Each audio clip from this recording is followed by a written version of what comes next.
Hey, yo, say hello to the bad guy, Scott Hall, and I've got a scoop for you. And we all know there's a lot of podcasts out there, but I encourage you to check out this one.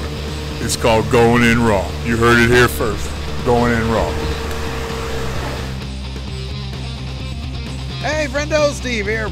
And Larson. And welcome back to Going In Raw, the only pro wrestling podcast you need to be listening to right here at youtube.com/Steven Larson. Available wherever podcasts can be found, and of course, taped live at the Twitch at twitch.tv/Steve and Larson. We're going to talk about NXT on the road to Stand and Deliver, and our thoughts about all that. New developments this week in a little bit. First up, we're going to talk about a pretty big, a pretty interesting name who's been around from the early days of AEW. We're talking about Joey Janela. Mm-hmm. He had an interview recently with Denise Salcedo, friend of the show here, and explained why he's changed his mind. And Larson, he's decided to not re-sign with AEW. What did he have to say?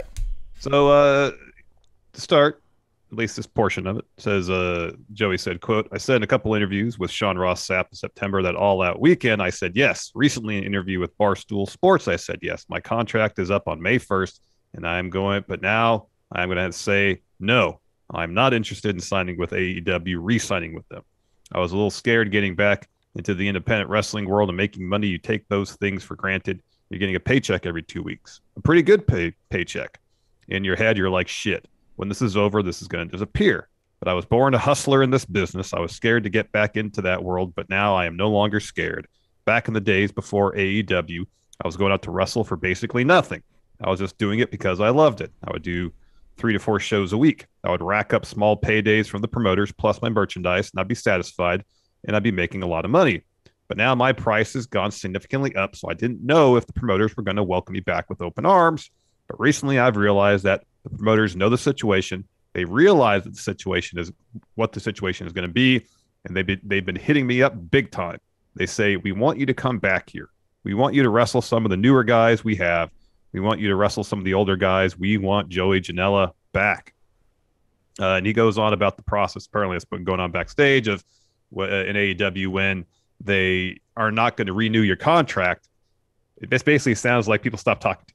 Yeah, seems like it. Yeah, he said they've been doing this to people. They've been radio silent on the people. They are letting the contracts expire. That's why you have talent relations, to talk to your talent and tell them what the situation is. If they're going to have a paycheck coming in or if they're going to be signed to a per appearance deal, which some of the guys have agreed to. I would never agree on a per appearance deal anywhere. My per appearance deal is going to be when I am booking myself all over the world. I am booked in 6 different countries coming up. Per appearance on the independent scene, I want to be my own boss. That's how I got my name out there. I was my own boss. I had the most buzz outside of the elite, and that's why I had this opportunity at AEW. That's why I had this opportunity at All In. People say to me on the internet, the only reason why you worked at AEW is because you were friends with the Young Bucks. I met the Young Bucks twice before AEW. I was one of the most successful self-promoting wrestlers in the world at that point. I'm not sad about anything. I thank everyone there. I learned so much. I had ups and downs. COVID really killed me wrestling in front of no crowd. I really lost motivation. My back was shot out.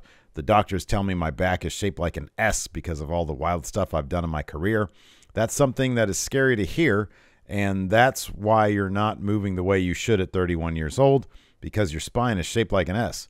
But that's been fixed. I feel great. I'm back in shape. I just wish there was less radio silence on their end with me. I consider Tony Khan a friend. I hung out with him a lot in the beginning days of AEW. I just wish they would talk to me. I know it's going to come to an end. He says, I know it's come to an end, but I appreciate them. I appreciate the experience I had, and I'm going to take everything I learned there and bring it with me for the rest of my career. That's interesting that they apparently either they just go up and say, hey, we're not going to re-sign you, and that's it, or I don't know. I mean, he's kind of unclear on that point if they even give him notice that, you know, they're not going to be re-signed. Yeah, I don't know. I mean, he seems to understand how this has gone down with a couple others who have had their contracts expired. He sort of says that. Yeah, he mentions Marco Stunt. Yeah. Yeah, and then his own experience. I mean, Marco Stunt, bringing that name up, for example, and I'm off the top of my head, I can't remember other names. Yeah, here's a bit from the interview as well, where he mentions that the kind of radio silence aspect of things. He says, "I've had a string of bad luck throughout my AEW career, and that may have been the straw that broke the camel's back." I think he's talking about when he apparently super kicked Eddie Kingston too hard. Oh, Eddie fractured his orbital bone. Wow, yeah. But I don't know because they don't communicate with me. They did the same thing to Marco Stunt. They just stopped talking to him.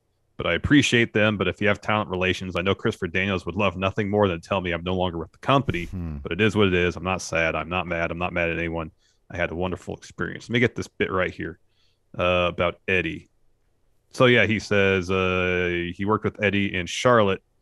I super kicked him in the face a little bit too hard, came in a little bit too hot. He talks about squatting more. Didn't realize I had that type of power in my legs. Gave him a super kick, and I broke his orbital bone. Says he was going to feud with Chris Jericho, and I feel that may have been the straw that broke the camel's back. Yeah.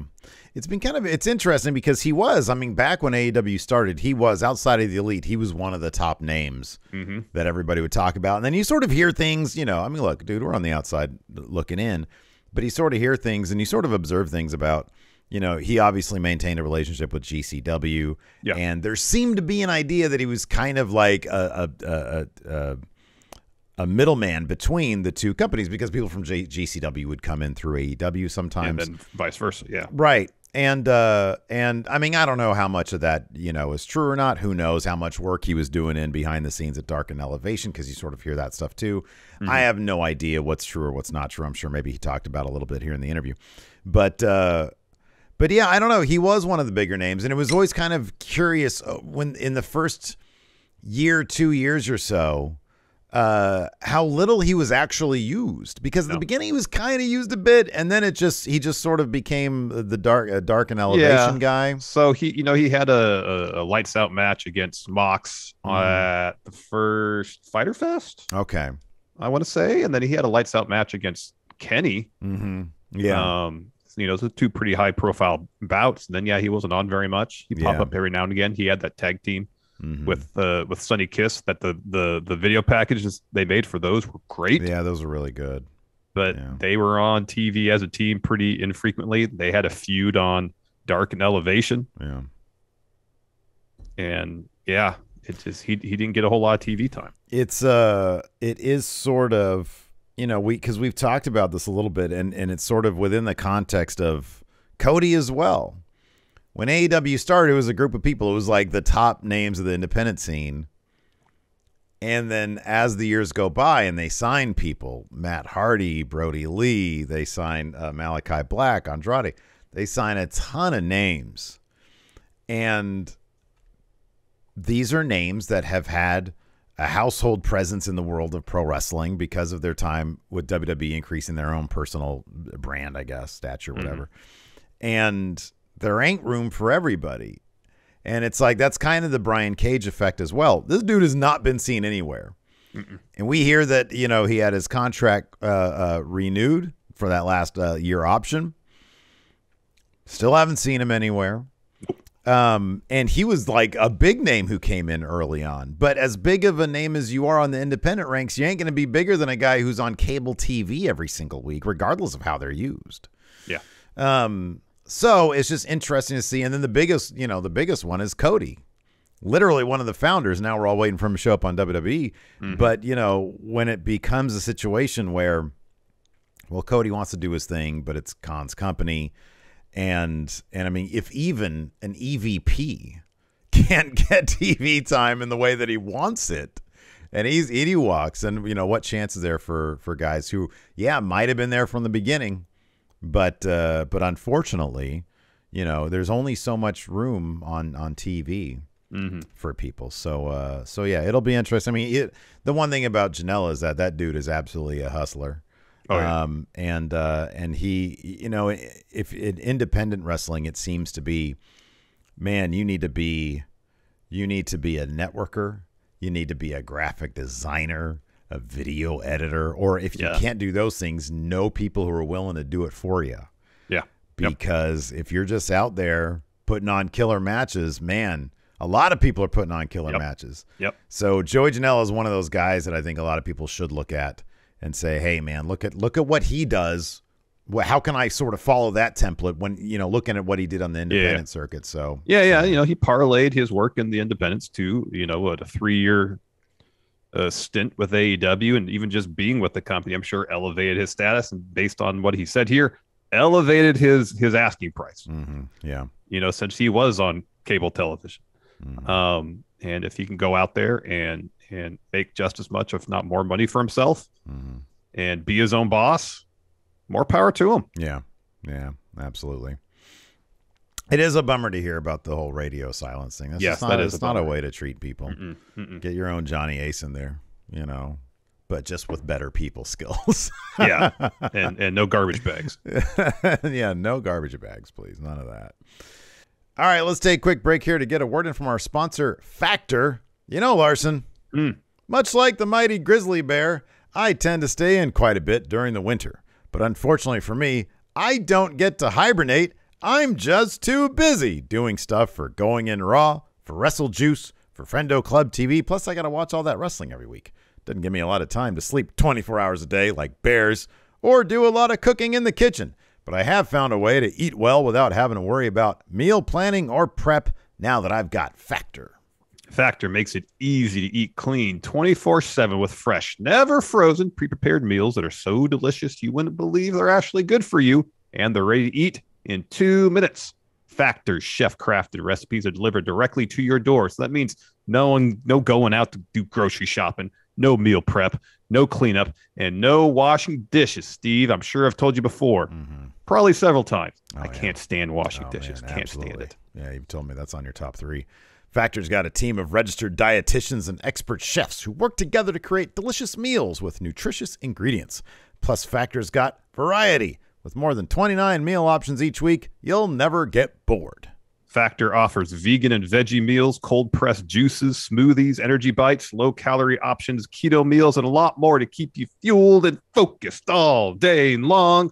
You get everything you ever wanted when you're dealing with Factor. So head to go.factor75.com/raw120 and use code RAW120 to get $120 off. That's code RAW120 at go.factor75.com/raw120 for $120 off. Stand and Deliver is coming up on Saturday WrestleMania morning. Or for us, what is 12, it, like noon for us? It's 12 Central, so it'll be 10 in the morning for us. Okay, so yeah, morning time's like a Saudi show these days. And a couple of matches sort of came into place for last night's NXT. A lot more commingling of main roster stuff, man. It felt like it was like one third of the show involved main roster talents. It did. You had Miz, you had Ray and Dom. Of course, Dolph is the champ. Yeah. He brings Bob Roode with him. Mm-hmm. Yeah, there's a lot going on there. And it's I want to do this thing every week where I talk about my general thoughts on NXT 2.0, but it's like the stuff that I'm not really all invested in that they're bringing in. Although, look, here's the thing. The idea is if you bring Rey Mysterio by, can we get a match with Santos? I know. Can we do that? But no, he's got to be stuck with like Miz and Logan Paul. But maybe on next week's episode of NXT, we'll get some more. We'll get Ray and Santos. They're doing Stand Deliver at the basketball arena in Dallas. Yeah. Maybe if ticket sales aren't to their pleasing, if Ray and Dom are wrestling night 2 of Mania against Miz and Logan Paul, I haven't looked at the schedule. Why not just have Ray versus Santos on the card at Stand Deliver? Yeah. People will buy a ticket to see it. Yeah. They'll buy a ticket to see Rey Mysterio wrestle live. Yeah. It's entirely possible. I wouldn't be surprised. I mean, I also wouldn't be surprised if it doesn't happen. It seems just as likely you might get Dom versus Santos. Yeah, I know, which is a bummer because, man, I think Dom can be big. I think he can. I just think this dude needs to spend a lot more time in NXT because it's funny, like, it's obvious that he's training, that he's trained extensively with his dad, clearly. Yeah. But like he is so tall and lanky, it just sort of doesn't translate. I mean, he's a good wrestler. He's not. It's not like it's he's not like super green or anything. But he's just not a compelling wrestler, though. I mean, his dad was like next level. His dad was like, yeah, I know. You turn on whatever it was, Halloween Havoc 96 or 7 or whatever it was. Sorry, Spectre J says, isn't Santos in the ladder match? That's correct. Santos is in the ladder match. That's right. He is. That's kind of an important detail. But I mean, hell, I don't know, man. Maybe to drum up interest next week. Is there a next week for NXT? There is a next week, right? Yeah. Because it's like 2 weeks away. They'll do it on TV, yeah. Yeah, that could be. I mean, they want to get those ratings up. We'll probably get those in about a half hour. Yeah. But yeah, dude, he does. Burr winning here. So Dominic, he just needs his own moveset, And I know he mixes a little bit of the Eddie in there, but he needs his own identity as a wrestler. He does, yeah. He does. And I think if he could find that, he needs his own identity, not just in terms of how he wrestles, but in terms of who and what his character is. Because right now his character is Ray's son. He's a poster boy for excursion. He needs an excursion, and NXT is like their excursion. He needs to find himself as a performer. Yeah. Yeah, he needs to join Imperium. That's what he needs to do. Spider-Man meme, dude. That's sacred, Dad. Comes back with like a weird, partially German accent, something like that. Yeah, it was a weird episode of NXT. I don't know. I took kind of minimal notes, especially for the matches, because not like the matches weren't bad. It needed a dose of Blue Edge, man. That's what it needed. No, it didn't need. I mean, we more or less got Tommaso Ciampa a goodbye promo. He's going to have a match against Tony D'Angelo at Stand Deliver, and then he's gone. Do you Do you believe that though? Let me ask this. Do you believe that he knows he's gone? Well, what? I mean, he basically said no. He doesn't know what's happening. He doesn't know what's hard. He didn't know for sure what's happening. It's like Baker Mayfield just issued a statement, pretty much saying goodbye to the city of Cleveland. If the Browns decide to move on from, even though there's no indication apparently that's a certainty. He said, at least publicly, he basically said goodbye when he lost the title to Braun Breaker.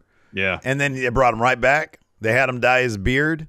And I'm hoping, this is the thing. I mean, talk about radio silence. It's like, can't these people find out before they go on cable TV and cut a promo like this? I hope he does. I hope they've told him. I said, hey, listen, I hope they've said, after Mania, you and Braun Breaker coming up. And then Dolph is just going to hold the title until they put it on. I don't know. Grayson Waller probably. It's probably going to be Waller would be the next NXT champion. That makes a lot of sense. It does make sense, but the problem is that Dolph and Waller are too much alike. Name one other person that it would be though. I mean, it should be Walter, but they ain't doing shit with Walter. Name another person that it possibly could be. I'm sorry, I should have put it that way. I mean, look, because I know what you're going to say now, Carmelo Hayes, but it's not going to be him. No, I know. I mean, the only face they have really left, if it's not Braun, is LA Knight, and he just lost. Yeah, LA Knight's such a weird situation. The crowd loves him. Yeah.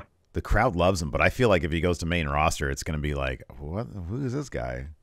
Well, it's like in NXT, it feels like he's given an opportunity to be himself. Like, I don't feel like they're scripted as promos for him. Yeah.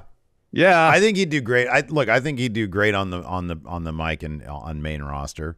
It's just like he's oddly taken, like the crowd has oddly taken him. It's just he doesn't really fit what they want to do. So I don't know. No, but he can be wildly entertaining. So I like LA Knight quite a bit. Yeah, I like him quite a bit. He is a hell of a talker. He really is. He is. You put him on main roster. I don't know that he doesn't have like a weird, goofy gimmick of some sort. Oh yeah, I know. Like he's a guy that might show up and they just change all of a sudden. I don't know. He shows up as some sort of futuristic knight get up because he got Knight, his last name. Yeah. So suit of armor, but also L.A., City of the Future. City of the Future. Is that what they call it? I don't know. What else is L.A. known for? Movies. Hollywood, stuff. Yeah.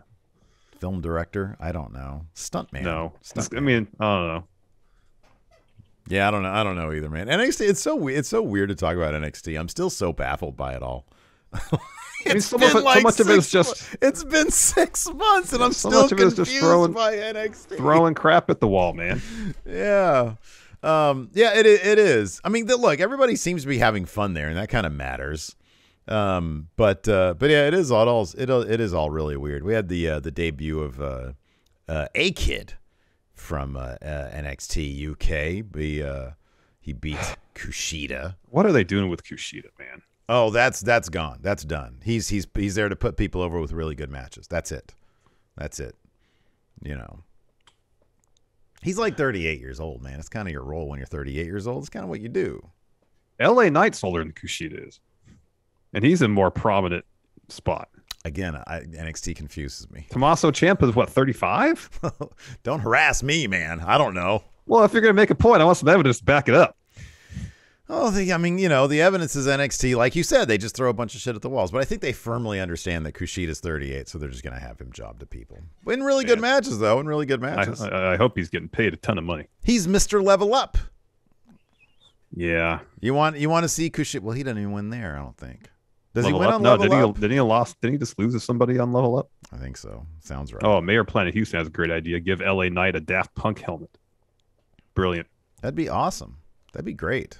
He already has the robotic voice to kick off his song. How old is LA Knight? Like 39, something like that? Yeah, I think so. Yeah.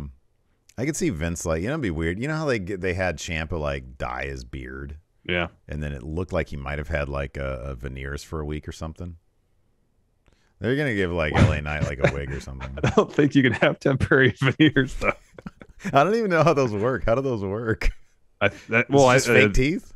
Did they take out all your teeth first? No, they don't take them out. Sometimes they shave them down a little bit, is my understanding, so they can fit the veneers on. It's like Marathon, man. Why would anybody ever do that? I mean, like, I'm sure they numb you up. Temporary veneers. It didn't seem like you had that for like a week. I'm sure they have those now. They look like veneers, but you just put them on over your teeth. Anyway, maybe, I don't know. So yeah, I mean, look, as normal with our NXT recaps, we're all over the map, much like NXT's all over the map. Yeah. We do have, of course, you mentioned Ciampa a second ago, in his 1 week veneers. He's got a match at Stand and Deliver with Tony D'Angelo. Ciampa here? This is the stupidest thing. So like, Ciampa, they might let Ciampa go out on top.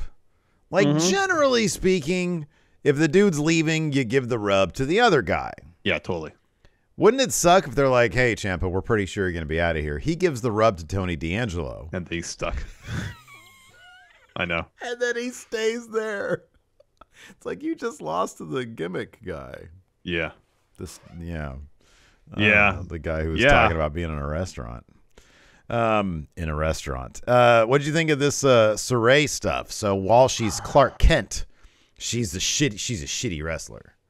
I mean, in terms of the story of her character, I guess it makes sense. It makes total sense. I just don't feel like Saray should be losing matches a whole lot. Yeah, I know, but here's the thing. She'll get her amulet back, and then she's unbeatable. Yeah, no, I know. I said in terms of the story that they're trying to tell, it makes sense. Yeah. I kind of like it, to be honest with you. It's stupid as shit, but it's NXT, so you got to take what you can get. There's not a whole lot I get really emotionally invested in when it comes to NXT. There was hardly any Carmelo Hayes this week. Nope. He was on commentary for a bit. Match. Yeah, there's no Grayson Waller. Oh, thank God. I honestly can't stand him. Oh, really? I don't miss him at all. I don't. It's like The Miz. I can appreciate good work. I have no desire to see him on my TV. He's just not the kind of character that I can. You know, I like the Aleister Blacks. I like the dudes with like they're all super tatted up and brooding. That's my kind of wrestler there.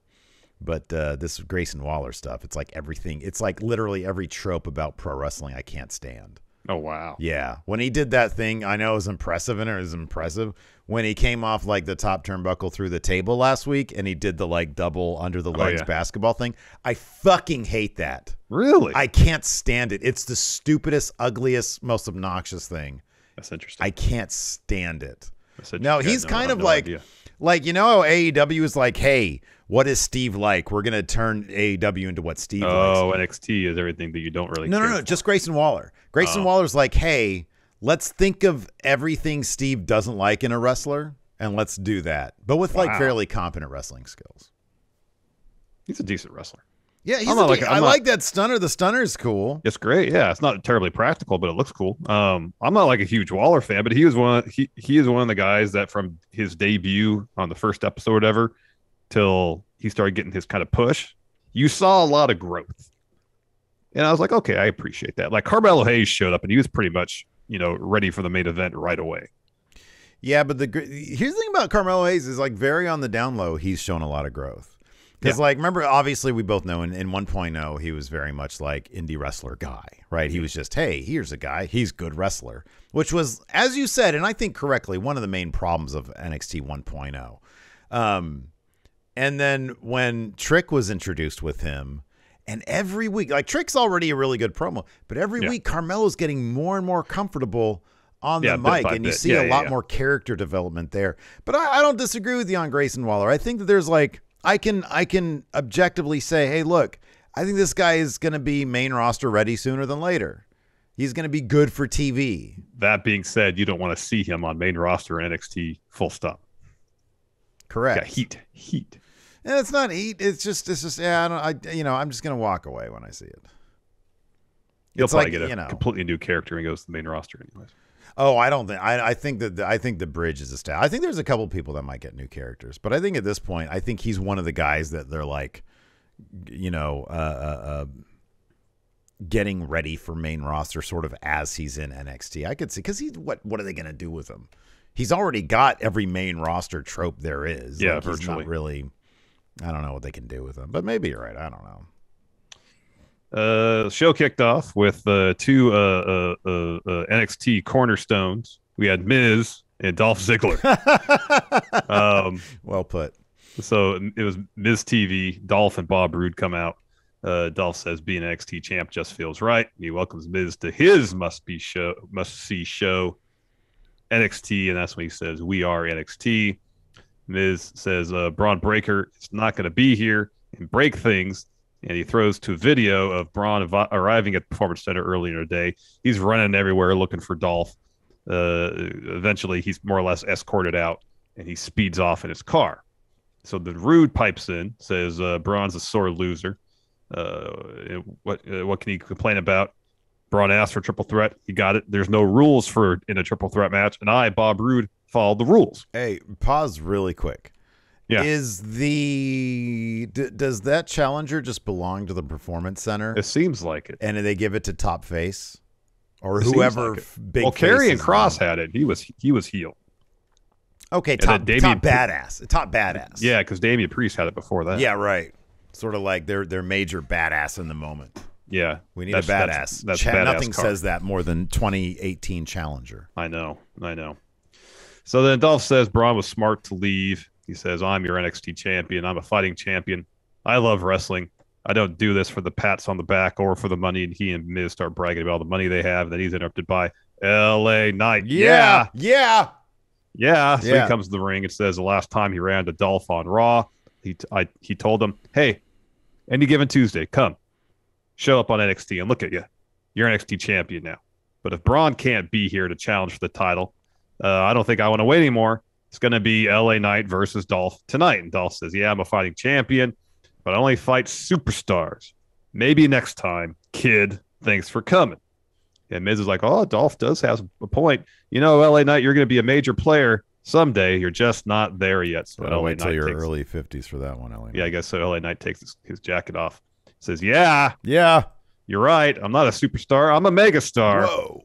And he could take the title off Dolph any day. It's my show, which means you have something that belongs to me. And Dolph says, I only wrestle guys in the main event. And the day you figure out how to do that, come find me. And then Miz just makes the match. Well, you're a special guest on NXT. You're from main roster. You were given. There's no general manager. So I think it's just sort of like Miz is the celebrity host, like back on Raw. Remember, they used to have celebrity guest hosts used to have. But literally, what Dolph said right before is, LA Knight, you're not deserving of a title shot. Yeah. That's more or less what Dolph said, because he said, LA Knight, you're not a main eventer. You don't deserve a title shot. When you get there, we can have this match. Then Miz just makes it. Yeah, but I mean, that's Dolph's perspective. He's not, but Miz clearly sees him in that light. He's like, you are a wow. He's like, you are a megastar. I want to be here for a title match. Even though Miz just said a little bit that he's not a megastar. He's not there yet.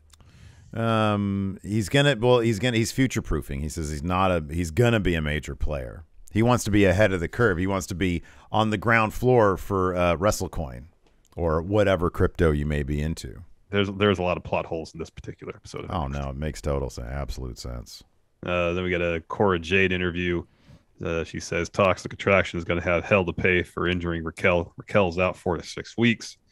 But she says, I feel like Toxic Attraction will be looking for me because I have these. And she has all their belts. There's so much rampant crime in NXT. There's theft. There's identity theft. There's credit card theft.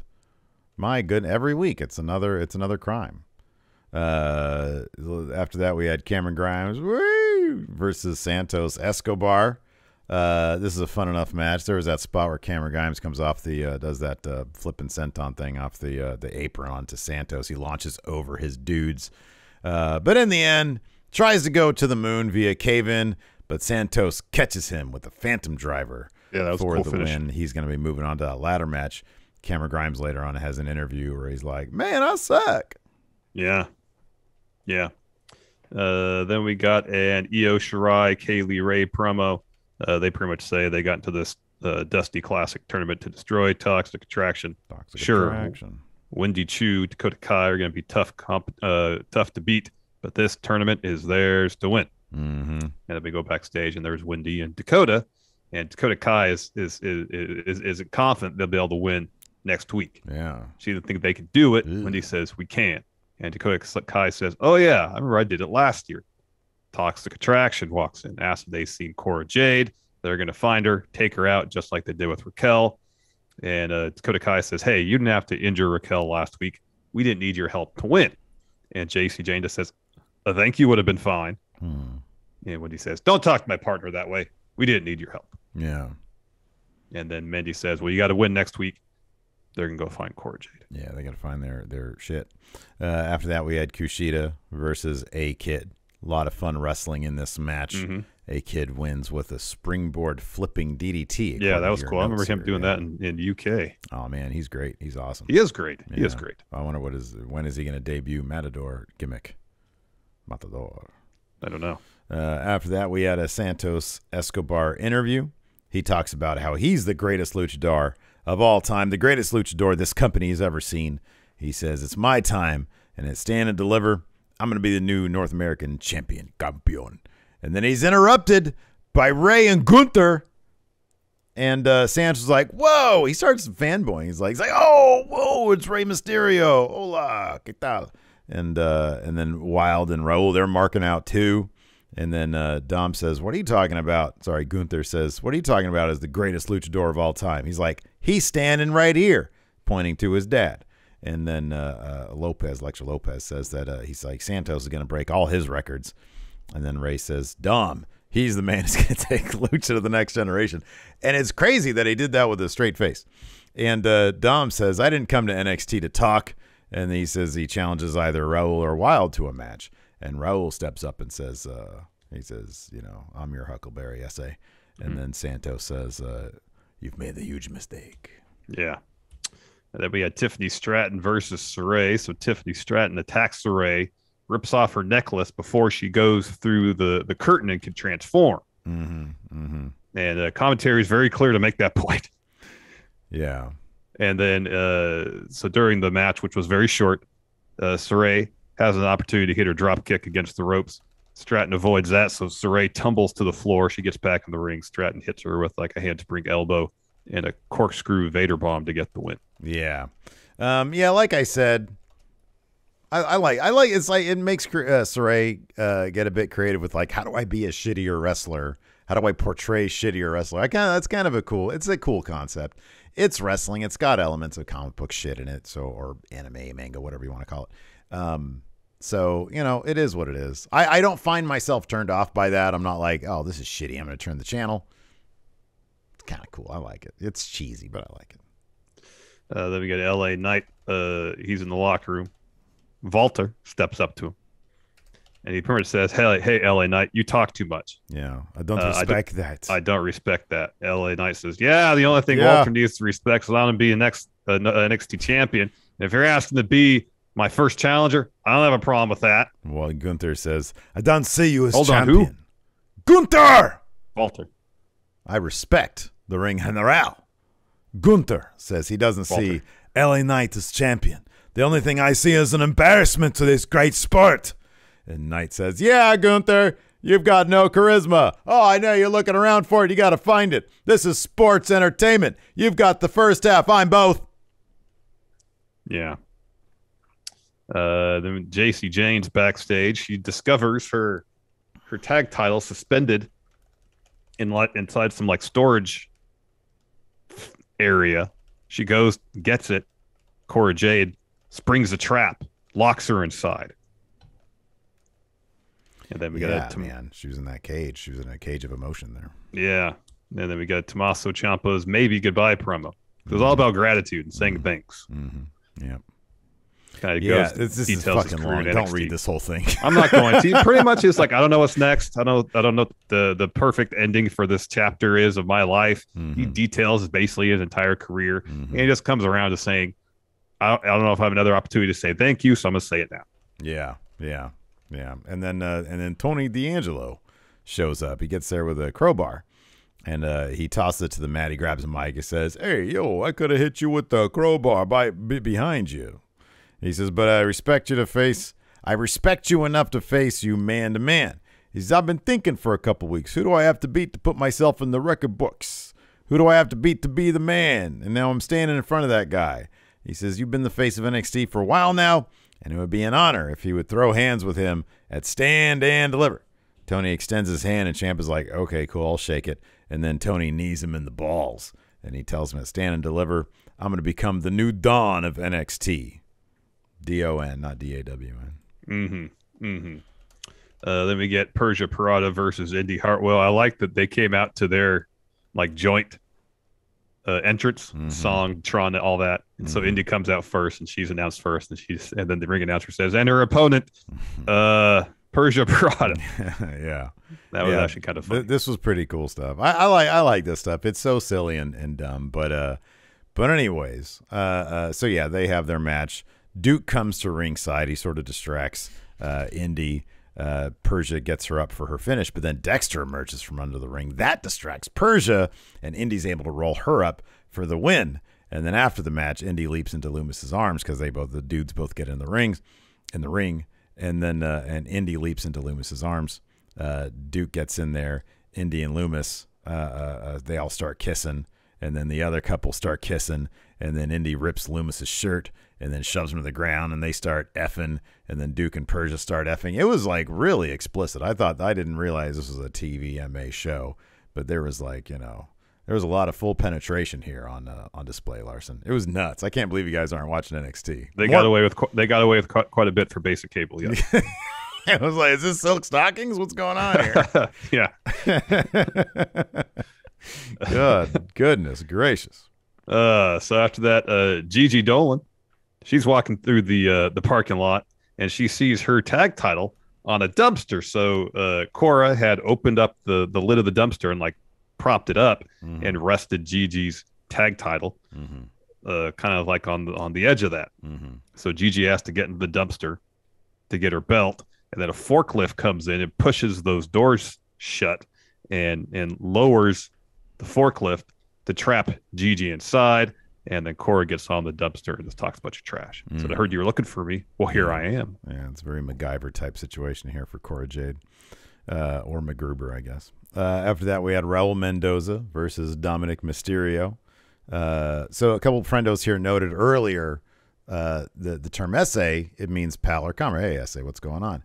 But in Raul's case, much like Eddie Guerrero's case with Dom, he was using it in a mockingly friendly term. Like, hey, I'm a threat to you. But hey, it's like not unlike maybe perhaps Anton Chigurh saying friendo. Well, somebody says friendo to you, it's like, oh, this person's cool. But then you get shot in the head with that whatever that fucking pressure gauge thing was. Yeah. Anyways, So this match happens, And Dom ends up, winning this with a frog splash after a 619. It was really overbooked. We had Fallon Henley come out there to get in Elektra Lopez's face, and then Briggs and Jensen came out there too. Just a huge overbooked thing, and then Santos turns around, Ray punches him. So Raul's just distracted by all this, this. Yeah. And so Dom sends him to the ropes. 619 frog splash. Dom wins. Yeah. After that, Cora walks up to Mandy's new car in the parking lot while holding the women's title, and a can of spray paint. She gets in the car. Happenstance dictates there's a cameraman already in there.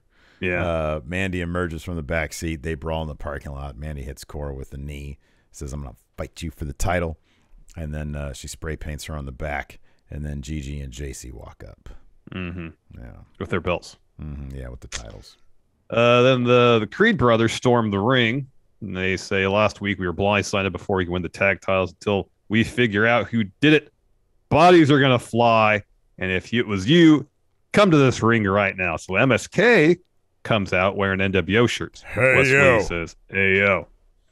And they say, well, we weren't the ones that attacked you. We even made a point to stand up for you guys. But it was you who cost us the tag titles, even though we said you would be first in line for a title shot when we won them.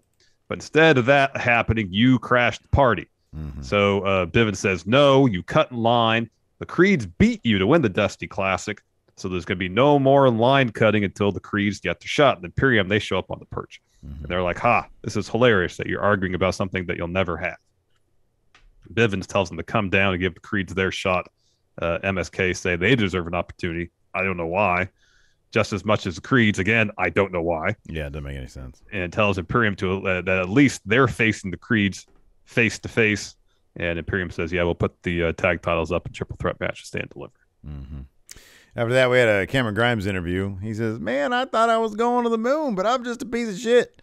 He says, all I do is disappoint. He says, I'm going to be on the couch watching Stand and Deliver. I don't want to be North American champion. The very last thing I told my dad is that I'm going to be a champion in NXT, and 3 years later, I'm still a sack of shit. Again, I was like, wow, they're using curse words now. That's interesting. Again, they're pushing limits what they can do on basic cable. Pretty much, yeah. Also, he was completely naked. It was a full body shot. Crazy. It's like an episode of The Righteous Gemstones. Yeah, I know. Limp dick everywhere. Yeah. Pretty shocking, Larson. Pretty shocking. It is pretty shocking. Yeah, considering Righteous Gemstones on HBO, 2.0 on the USA, you don't think they could do that, especially in prime time. It's fucking, it's the times, man. It's 2022. I guess so.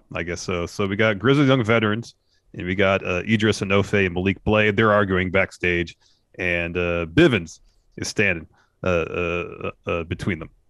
And he's trying to find out who attacked the Creed. So Malik Blade's like, yeah, we might have attacked some people last week. Oh, yeah, it was the waiters up in the Toxic Lounge because they were getting too close to Mandy.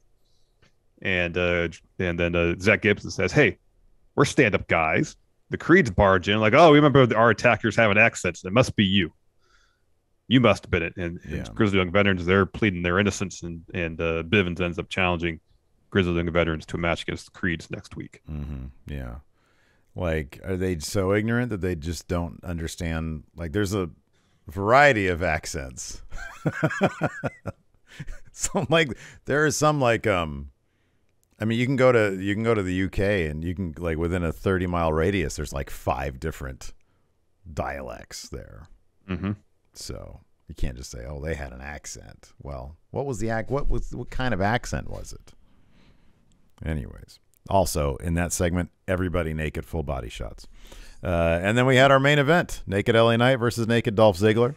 This is fun stuff. Mid-match, we had Braun Breaker showing up at the Performance Center.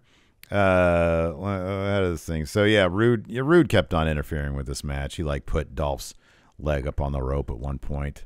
Knight runs him off as Rude gets on an apron, hits Dolph with a burning hammer. Dolph gets his foot on the bottom rope. That might have been when Rude helped him. I forget. Knight looked for a BFT. Dolph blocks, looking for a zigzag. Knight evades that. Dolph hits a super kick to get the win.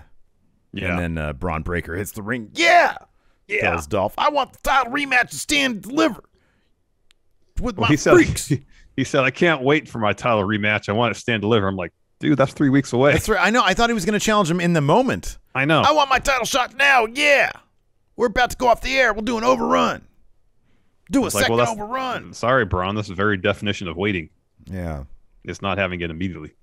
Yeah. I don't want to wait more than 3 weeks. Maybe that's what he meant. Anyways, Rude steps up to him. Braun decks him. Dolph accepts Braun's challenge. This whole thing would have been cooler if they let glorious Bob Roode be the NXT champion instead of Dolph. I know. That'd been cool. It would be pretty cool. Yeah. Yeah, it's True World Order. Yeah, Braun was naked, too. The entire thing was everybody was pantsless. They're all wearing shirts. It was like that time Keith was wearing a shirt and just the mushroom tip was down. Yeah, it was just there. Yeah. It was weird. Everybody's like, hey, that shirt's not as long as you think it is. That's like the overarching story in NXT now. That shirt's not as long as you think it is. Honestly, it's a story that I think is long overdue. Because there's so many, like Randy Orton is a dude. He used to do this all the time. Punk used to do it too. Punk used to do it too. You'd have the merch shirt, but they wore trunks. And so it just looked like they were going out there, pantsless. Yeah. Yeah. Rich says, forgot to ask yesterday, but please share your thoughts and opinions on an annual Scott Hall Memorial Ladder match at WrestleMania. Yeah. Yes. Do it. Do it. Do it. Must go.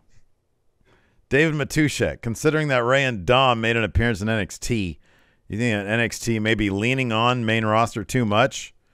They shouldn't need to. It doesn't help their ratings at all, seemingly. It doesn't help the quality of the show. No. So I don't think they're leaning on it because I don't know in what manner it actually helps them. Yeah. I don't know that Dolph being NXT champion helps them a bit. Nope. It might actually be to their detriment because, wouldn't you rather have on your roster 5 different people who could theoretically be your champion? NXT, it's not that I don't think there aren't 5 guys there because I can think of, like you said earlier, Walter, Hayes, Braun Breaker, obviously. Ciampa can always be champion. And maybe Grayson Waller probably in terms of NXT could be champion. But realistically, when you think about what they're doing with NXT, it doesn't make sense for any of those guys except for Braun Breaker and Grayson Waller to be their champion right now. And that's why they have Dolph Ziggler there, I think, and to try to, I guess, boost ratings. But I guess kind of like the story with Dolph and Braun and Ciampa too was Dolph going there saying NXT is essentially the minor leagues. Mm-hmm. And then he wins the title to somewhat prove that, I guess, maybe, because he's a main roster guy. He goes and he defeats Braun Breaker, takes advantage of his inexperience, wins the title. Mm-hmm. So I guess then if Braun has Stand Deliver, whoever ends up beating Dolph for it, can then say, well, look, I beat main roster superstar Dolph Ziggler for the NXT title. This ain't the minor leagues anymore. Yeah, that's true. That's a good point. Let's see here. Jorge D says, due to the popularity of Blue Edge, who in NXT should get a color filter and what color?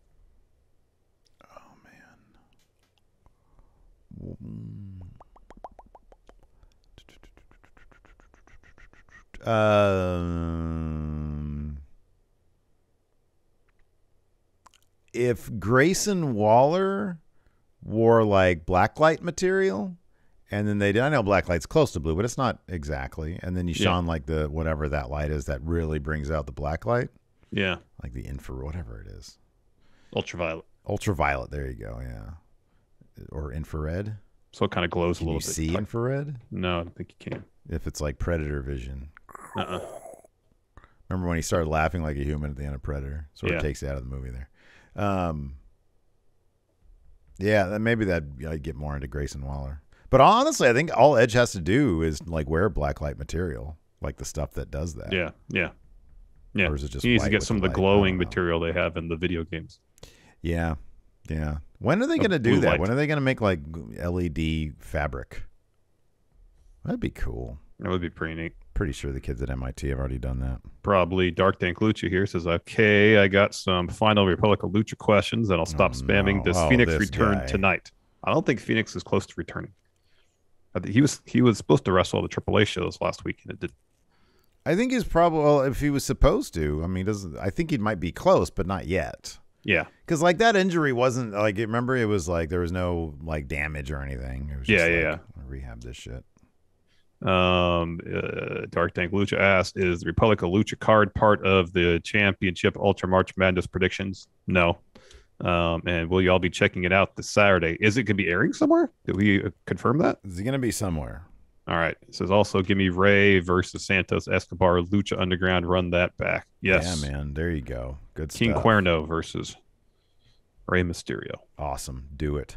Nikyle says, if Dom were to stay in NXT, or if Walter Gunther gets called up, will they ever collide with each other, and what stakes would be on the line? The fabric of the universe, because they're the same person.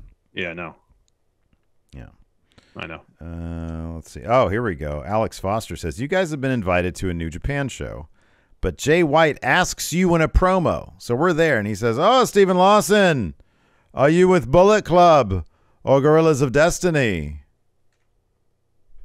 Oh, too sweet, me brother. Too sweet, me brother. Absolutely. Yeah. Do the under too sweet thing that they do. Yeah. Absolutely. Yeah. Gorillas, I think they should have kicked out Gorillas of Destiny ages ago. Those guys are Bad Luck Fale tier to me. They should kick Bad Luck Fale out. I'm all in on House of Torture, baby. Oh, wow. Absolutely. Give it up for House of Torture, Larson. Give me a too sweet down here for House of Torture. Torture. Should you do this then? Or give it up for House of Torture? Too sweet. Let's see here.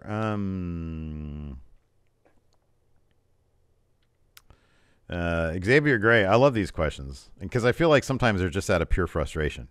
He says, why do I need to wait for next week to see the finals of the Women's Dusty Rhodes Tag Team Classic? I want to see it now. Because it wasn't booked for this week, man. Yeah, it wasn't booked. It was booked next week. Oh, he says this. Also, do you think WWE made a mistake by not having Dom be a part of the NXT roster? Something tells me Dom is an ironclad aspect of Ray's contract. What Ray wants to have happen with Dom happens. It's really one of the more bizarre things, and I feel like he's been taking somebody else's spot for a very long time, but whatever.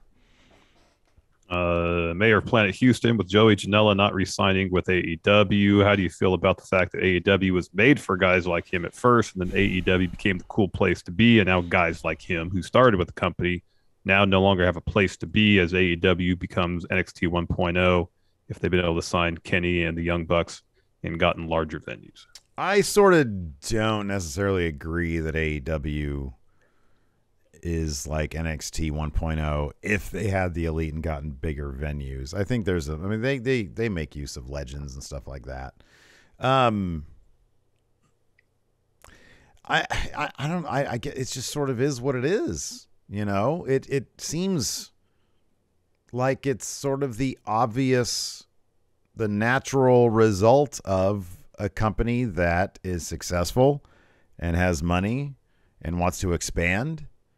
You get free agents that have a high name value, while at the same time trying to increase the name value of the major players that you brought into the company.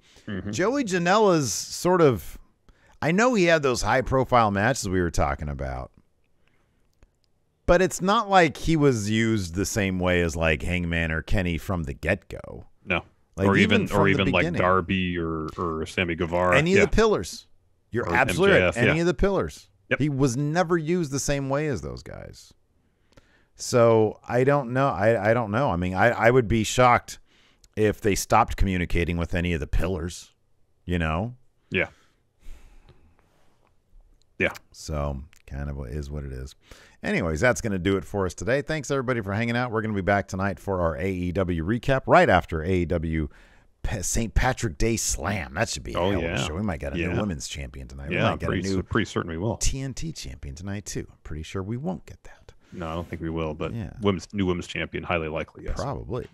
Thanks, everybody, for tuning in. We appreciate it. Until next time, we'll talk to you later. Goodbye.